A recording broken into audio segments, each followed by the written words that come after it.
Les entreprises industrielles allemandes et la distribution sont essentiellement des grands comptes. Pour les cibler et les traiter, il vous faudra recruter des commerciaux propres. Il en va de la crédibilité et de la performance de votre entreprise. Alors qui recruter? Un Français, un Allemand, un biculturel, peu importe. Il faut que ce soit quelqu'un qui soit déjà opérationnel en Allemagne, qui soit du métier, qui connaisse la branche, et en fait donc qui maîtrise le couple produit-marché sur lequel il devra œuvrer.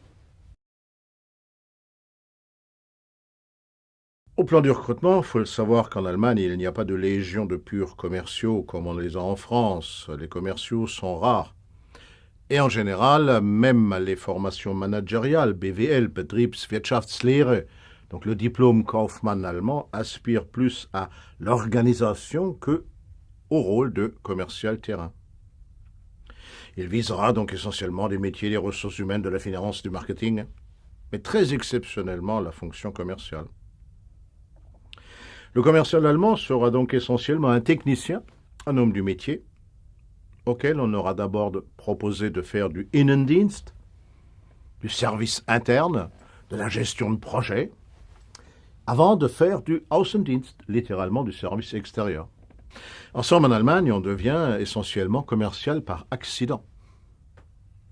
Mais, comme il aura été formé sur le tas, il s'agira essentiellement d'une ressource humaine, d'une adaptabilité relative. Dans un pays où il n'y a pas de chômage, il y a fort à parier qu'un bon commercial ne sera pas dans les fichiers du pôle emploi allemand, le Arbeitsamt. La chasse directe, le headhunting est donc un vecteur plus efficace pour trouver des collaborateurs de qualité. De qualité veut dire introduits auprès des clients ciblés et, si possible, donc bénéficiant de connaissances techniques similaires ou voisines. Le changement étant suspect en Allemagne, tout changement est suspect, y compris ceux des commerciaux passant dans les entreprises concurrentes. Si la tentation de débaucher des collaborateurs auprès des concurrents est importante, il ne faut pas négliger d'approcher des entreprises du même secteur, mais complémentaires, de sorte à ne pas créer trop de vagues.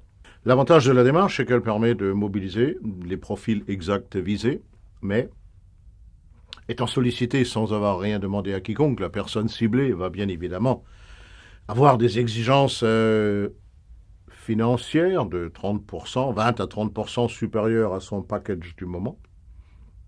Elle va aussi généralement chercher à avoir des garanties contractuelles dans le temps, des garanties contractuelles considérables. Indépendamment de l'argumentation en faveur de l'approche directe des candidats, la recherche par annonce présente également un intérêt pour des postes non exceptionnels.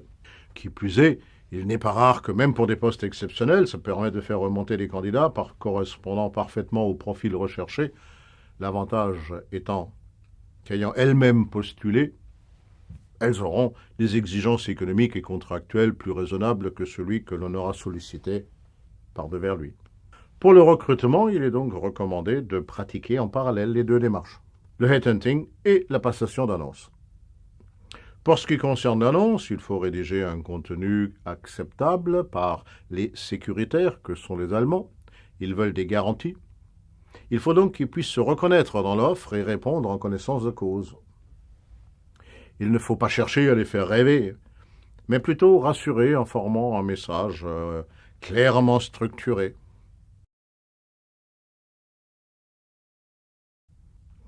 Comme il y a peu de formation commerciale en Allemagne, les commerciaux sont donc généralement des techniciens promus. Or, les techniciens étant, comme dans toute population humaine, les plus sécuritaires, le nomadisme et le caractère aléatoire de la prospection commerciale ne leur conviendra guère.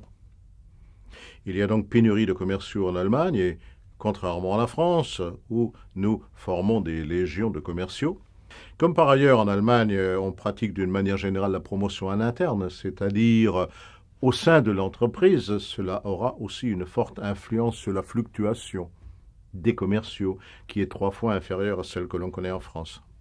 La rareté induit donc l'impératif non seulement de mettre en place une stratégie de recherche très structurée, comme nous l'avons vu précédemment, mais aussi de proposer des salaires élevés.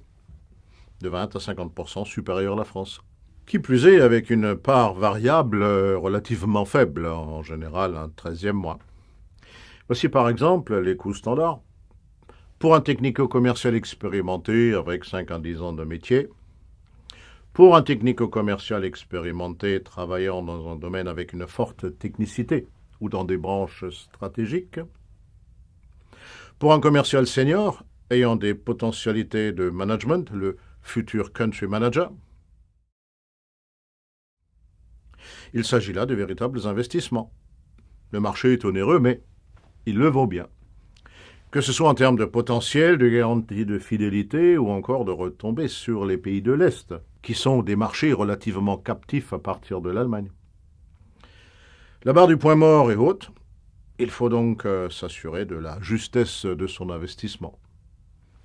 Considérant qu'elle est à plus ou moins 1 million d'euros par chiffre d'affaires, par commercial, soit on vend déjà et on est conforté dans la pertinence de l'investissement, soit on a la taille critique et la logique anglo-saxonne des objectifs et des moyens, soit il faut doser son investissement par des tests de marché préalables et bien évidemment avoir l'intelligence de l'ingénierie financière.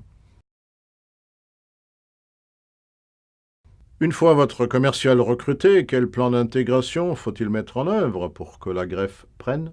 Le client s'attend à être confronté à un vrai spécialiste et si celui-ci n'a pas une réponse immédiate à une question sur des caractéristiques produits, il est déconsidéré. Compte tenu donc de la logique sécuritaire des technico-commerciaux allemands, il faut leur assurer une formation technique la plus approfondie possible.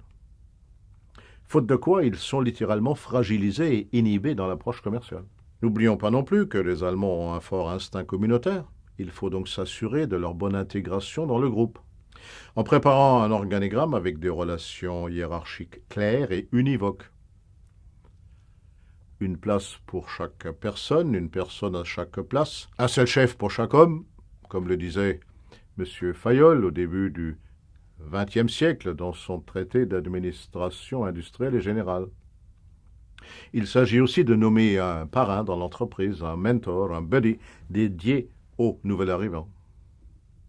Il s'agit aussi de lui présenter l'ensemble de ses collègues immédiats, mais uniquement ceux-là, pour qu'ils ne soient pas dispersés.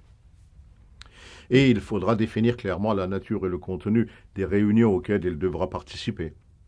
Enfin, sur un grand nombre de points, les commerciaux français et allemands ont des attentes antinomiques. La définition d'objectifs tout d'abord. Ceux-ci doivent être collectifs et raisonnables et atteignables, point de logique de challenge personnel.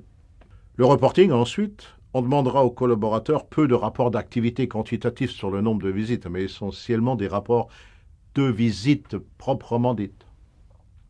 L'émulation, enfin, en réunion commerciale, il s'agit moins de valoriser un individu en tant que tel, pour mettre en avant le présumé champion anglo-saxon, mais plutôt célébrer les réalisations collectives, ne pas mettre l'individu en porte-à-faux par rapport à son groupe.